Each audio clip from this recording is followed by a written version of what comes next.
This is All India Radio. In the program Spotlight, we now bring you a discussion on Agnipath Recruitment Scheme for Youth in Armed Forces. The participants are Lieutenant General Sanjay Kulkarni, Defence Analyst, and Ajay Banerjee, Journalist. General Kulkarni, the Defence Minister and the Defence Ministry, the three service chiefs, today announced a major change in the recruitment policies for the troops of the Indian Armed Forces, that is the Indian Army, Indian Air Force and the Indian Navy. So these are radical changes to say the least.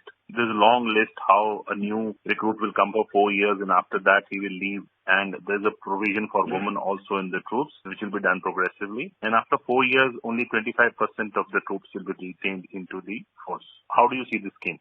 I see this scheme as transformative because it does improve the battle preparedness. It does allow the services to select the best. It also allows them having a youthful profile. So keeping all these in mind, and also I understand that the Skill India is also ensuring that the ITIs would give to the services the best of the youth that they require for. Having said that, the apprehensions that were there in the minds of the veteran that probably we would have not very well committed or well disciplined, or actually the army is considered a way of life and it would be seen as a tour of duty, as the commitment would be lacking. I don't think so. I think we would probably be underestimating the youth of India. The youth of India, once thing is rolled in about 90 days when the recruitment starts, I think it's an absolute fantastic opportunity for the youth. So looking at it, I see the demographic dividend is what we are looking at, and capturing the demographic dividend for the good of the country and also giving fantastic incentives. Imagine incentives of this kind at a young age when the boy and even the girl who walks out, and they have ensured that the combat readiness is not compromised. The combat potential will be enhanced by the modernization that is likely to come through immediately once the savings are there. The good financial packages which are being given to these Agniveers in this Agnipath that we are looking at. I think 30,000 rupees is what Agniveer will get initially, and by the time he comes to fourth year, he'll be about 40,000. That works out to about 4.76 lakh first year package, to going as high as 6.92 lakhs in the fourth year. He is given a corpus when he leaves after 4 years of about 11.71 lakhs. That's a good amount for him to start a fresh life, and after a 6 months gap, the best of 25% from that will be absorbed in the army. General Saab, when we say the best of 25% will be taken back, there are questions being asked about the retention scheme. Will it bring in subjectivity? Will it bring in biases on basis of various issues? Do you see a threat in that? Ajay, you are right in a way, because this is an apprehension that would this lead to something what we don't want it to happen. The entire 4 years of his stay, he is being observed and assessed. And in the fifth year, when he is to be absorbed, those 25 best percent, I think everything is quantified. Everything is being seen and completely computerized, which is absolutely transparent. So no man can say that, well, person better than me, I am out, and someone who was not as good has been taken in. No, not at all. It's an absolutely transparent scheme ensuring that the best 25% will be selected. Yes, I would admit that there would be pressure on the commanding officers of the infantry battalion and the people there to select the best 25. But yes, it's an opportunity being given. And it's not a large, huge number that generally one visualizes. The number of people being taken are just about 40,000 and going as high as about 45,000 or something in about 4 years of time, which is nothing. I don't think an infantry battalion would even get more than 30 people every year. That is almost the kind of number of people who retire also every year from the infantry battalion. General Kulkarni, at the press conference today, we were informed that the average age of troops at the moment is 32 years. It will come down to 26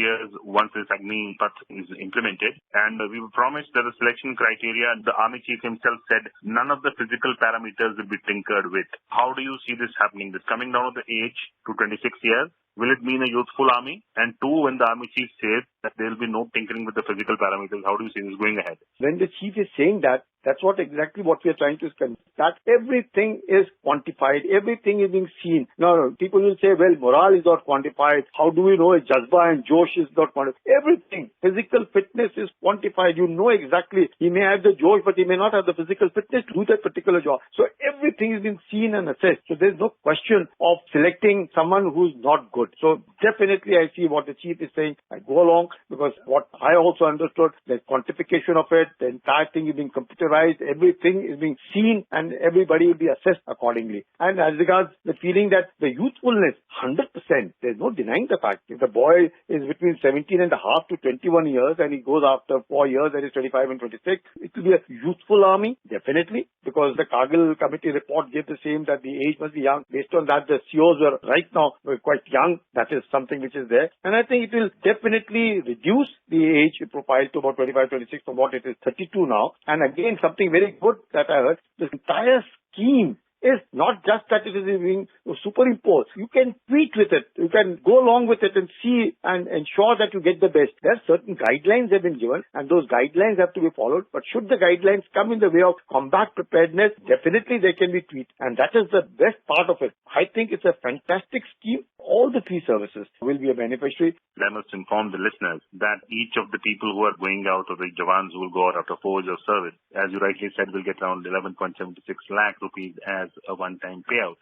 Also, the government has said there will be no income tax on this money which they receive. The troops will get 30,000 rupees as salary in the first year of their recruitment. It will go up to 40,000 till the last fourth year. There will be a hardship allowance which will be equal to what regular soldiers get as per their location. General Kulkarni, is this enough? Definitely. Firstly, all these boys are very young. And at that young age, when they're just about 10 standard pass, and maybe more also, but definitely minimum 10 standard, with the kind of money that they're going to get, with the kind of other risk and hardship allowances they're going to get, the rations, the dress, the travel allowances are applicable everywhere. The corpus being given to them at the end of it. 30% of the monthly emoluments which are contributed by individuals, balance of it, equal amount will be contributed by the government to them. There's a non-contributory life insurance cover of 48 lakhs to them. Then an additional ex gratia of 44 lakhs should the person die while in service. Not just that, supposing he gets disabled during that time, he gets a one-time ex gratia of 44 lakhs over and above what he's getting earlier,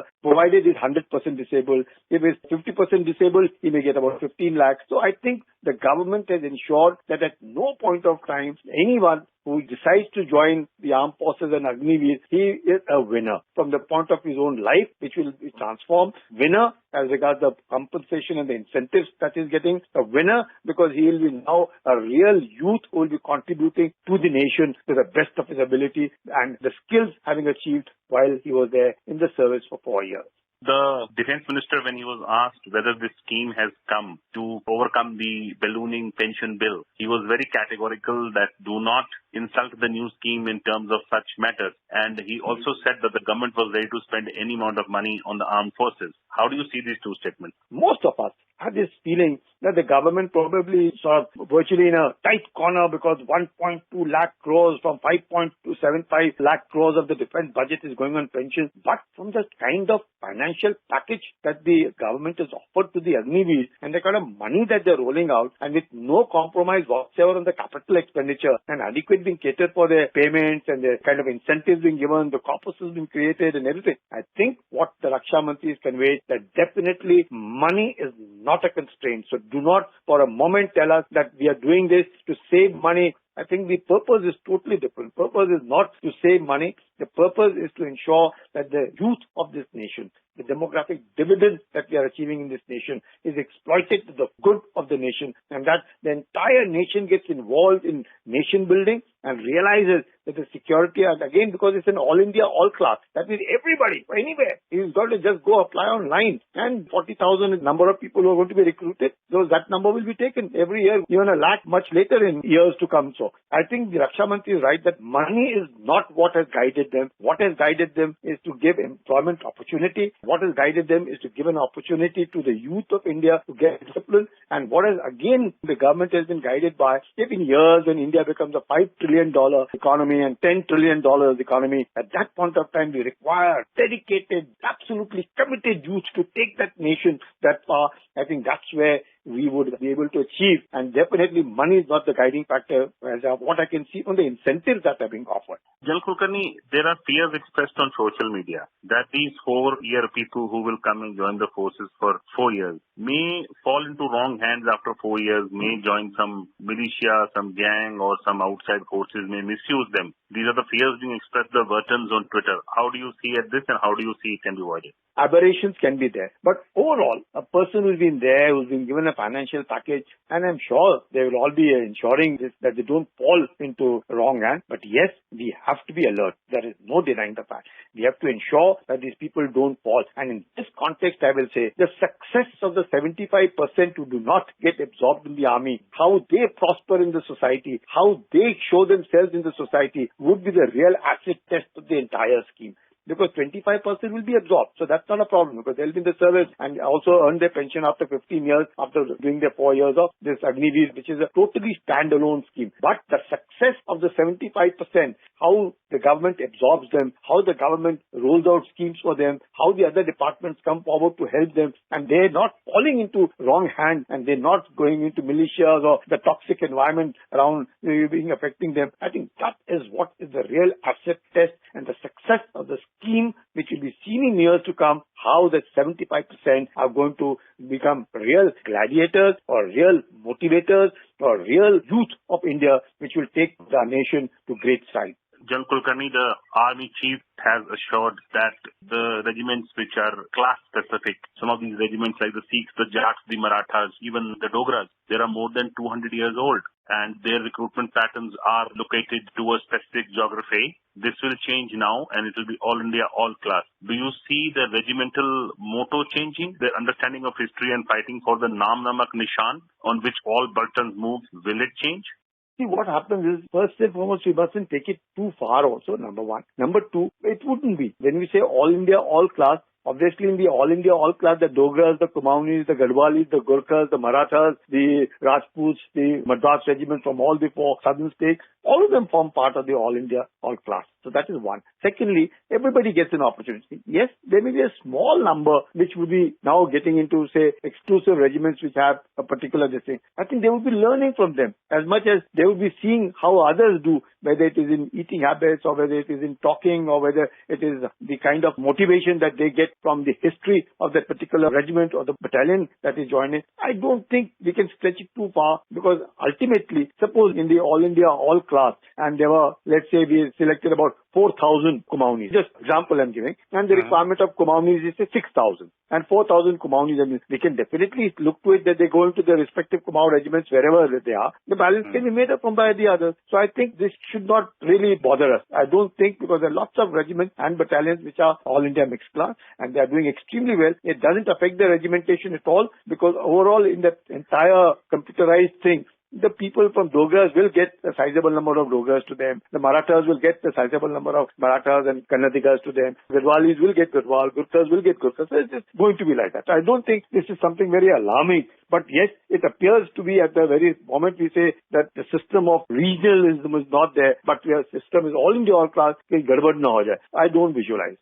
So the Army Chief made a very valid point. He said there will be no dilution of the Naam, Namak and Nishan. Sir, please tell to our listeners, what does this Naam, Namak and Nishan mean? See, this is the ethos of the army. The name of the regiment, the salt that we eat, and the Nishan, the flag for which we are fighting for. No question of dilution. There is no dilution from selection, that is the recruitment procedure, no dilution in the training thereafter, and no dilution even subsequently when he joins the battalion and the regiments that he wishes to join. No question. Naam, Namak, Nishan cannot be compromised, will not be compromised. Everybody will work towards that. Who does not love his nation? That's the basic thing. Everybody loves his nation. To say that it is only the responsibility of few, no, all of us. And especially in the context of the hybrid war, I think the entire nation have soldier warriors who will ensure that there is no question of the territorial integrity and the sovereignty of the nation is going to be affected by anybody, whatever the kind of adversaries we have. And in that context, I think the chief has rightly said that Naam, Namak, Nishan will never be compromised. That's one. No question of recruitment dilution because it's 6 months of training. That 6 months is adequate to pump in the best, give them the best, and ensure they give their best to the battalions and the regiments that they join. I am confident once they walk out, they'll walk with pride and walk taller than they were before they joined the armed forces. General Kulkarni, you have pointed out to a very important aspect of this new scheme announced by the Defence Ministry of taking in youth for 4 years called the Agnipath. The youth will be called Agniveer into the 3 forces. Is a radical new change and assured the public that the system of the Naam Namak Nishan of the Indian Army, the old regiments will not change. The Army Chief is also assured that there will be no dilution of the physical parameters in recruiting people. Thank you for speaking to us, General Kulkarni. Thank you. Jai Hind. You were listening to a discussion on Agnipath Recruitment Scheme for Youth in Armed Forces. The participants were Lieutenant General Sanjay Kulkarni, Defence Analyst, and Ajay Banerjee, Journalist. This program was produced and presented by the News Services Division of All India Radio.